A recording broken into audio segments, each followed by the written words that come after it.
చెప్పండి sir sir photo తీసుకోండి. చూపించండి. జడ్జి గారు అడుగుతాడు, అది జడ్జి గారు అడిగితే ఇంటికి పంపిస్తారు అక్కడ నుంచి. అదే నువ్వు వచ్చి చెప్పమ్మా, ఏం పర్లేదు జడ్జి గారిని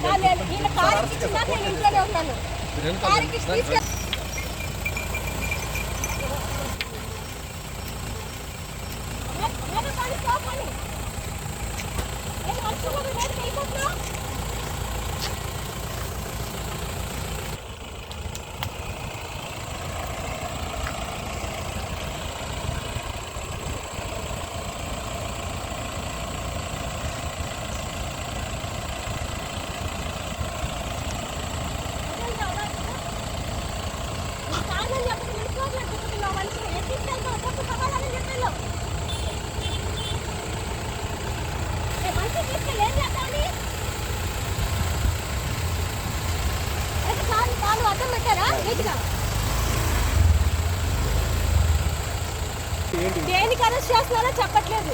మా రోడ్డు మీద ఉన్న కారు కూడా తీసుకెళ్లి పోలీస్ స్టేషన్ లో పెట్టుకున్నారు, దబాయించి తీసుకెళ్లి. ఎన్జిటీలో కేసు వేసాడన్న పాపానికి అప్పటి నుంచి మమ్మల్ని 30 తిప్పలు పెట్టి అన్ని కేసులు పెడుతున్నారు మా మీద. ఇప్పుడు ఎందుకు తీసుకెళ్లారో చెప్పకుండా మా భర్త 2 నెలల నుంచి అజ్ఞాతంలోనే ఉంటున్నాడు.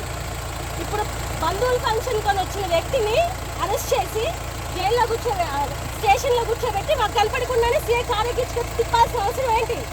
ఈ ఇంటిని ఊరూరా తిప్పాల్సిన పని ఏంటి? నీ ఉద్దేశం ఏంటి అసలు? ఎక్కడికి తీసుకెళ్తున్నాడు అనుకుంటున్నారు? ఎక్కడికి తీసుకెళ్తున్నారో తెలియట్లేదు. అది అంటే రేతులు తీసుకెళ్లి కొట్టాలన్నా లేకపోతే చంపేయాలన్నా? ఎమ్మెల్యే ఏం చెప్పాడు, సీఐ ఏం చేస్తున్నాడు?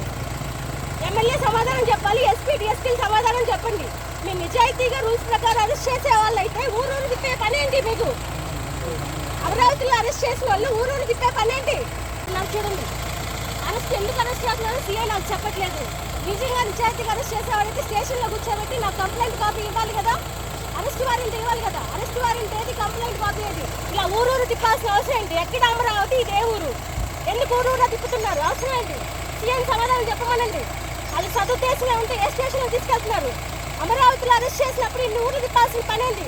ప్రతి ఊరూరా తిప్పుతా మమ్మల్ని అడ్డం పెట్టి, కార్లు అడ్డం పెట్టి, పోలీసు గారు కూడా అడ్డం పెట్టి మమ్మల్ని అల్లకుండా చెప్పండి. సీఎం సమాధానం చెప్పమనండి. ఇప్పుడు మేము అడ్డంగా ఆపితే పోయి ఎవరికి ఫోన్ చేసుకుంటున్నారు అంటే ఎవరి మాటలు ఎన్నుకున్నాడు? చూపించండి, నాగేంద్రం చూపించండి. మాకు సమాధానం చెప్పకుండా, అరెస్ట్ కాపీ ఇవ్వకుండా, కంప్లైంట్ చెప్పకుండా, మీరు అసలు స్టేట్మెంట్ మాకేం చెప్పకుండా మాకు కుటుంబ సభ్యులకు చెప్పాలి కదా ఎందుకు అరెస్ట్ చేస్తున్నారు అనేది. ఏం చెప్పకుండా ఇస్తే నువ్వు అన్ని ఊర్లు తిప్పే అవసరం ఏముంది? నీ మనసులో ఏ ఉద్దేశం లేకపోతే ఎమ్మెల్యే సమాధానం చెప్పమనండి, ఎస్పీ డిఎస్పీ సమాధానం చెప్పండి. వాళ్ళే బాధ్యులు. నా భర్తకి ఏదన్నా జరిగిందంటే ఎమ్మెల్యే కొడుకు, ఎస్పీ డిఎస్పీ సిఐ అందరూ బాధ్యతలే. మమ్మల్ని ఇంత రోడ్ల మీద వెళ్తున్నారు. ఏం చేయాలి? నా మనిషిని చంపేసేయాలన్నా? రాత్రికి రాత్రి కొట్టాలన్నా? ఎందుకు? ఖచ్చితంగా నా భర్తకి ఏం జరిగినా ఎమ్మెల్యేదే బాధ్యత. ఎమ్మెల్యే కొడుకు, ఎస్పీ డిఎస్పీ సిఐ వీళ్ళదే బాధ్యత. ఎమ్మెల్యే నంబూరు శంకర్రావు, ఆయన కొడుకు నంబూరు కళ్యాణ్ చక్రవర్తి సమాధానం చెప్పమనండి. మీ వెనక తిప్పినప్పుడు తెలియదా ఈ మనిషి ఎలా అంటాడో? అంటే ఇప్పుడు మీ మాట వినట్లేదని మీకు నచ్చినట్లు కేసు పెడతారా? మనిషిని భూమి మీద లేకుండా చేస్తారా?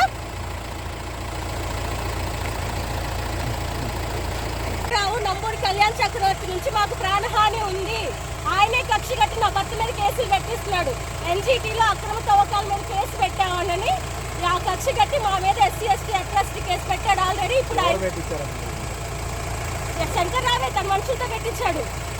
ఇప్పుడు నా భర్తను అసలు భూమి మీద లేకుండానే చేయాలని ఉంటున్న ప్రతి స్టేషన్కి తిప్పి, ప్రతి ఊరూరా తిప్పి స్టేషన్ కూడా తీసుకెళ్ళట్లేదు. సందులు గొంతుల్లో ఇది ఏ ఊరండి? ఇది ఎటు తీసుకెళ్ళాలని ఆయన ఉద్దేశం? అటు ఏదో స్టేషన్ తీసుకెళ్ళి చంపేయాలని చూస్తున్నారా? ప్రాణహాని ఉంది. సీఐ సమాధానం చెప్పమనండి. నువ్వు సక్రమంగా అరెస్ట్ చేసేవాడు అయితే నీ అమరావతి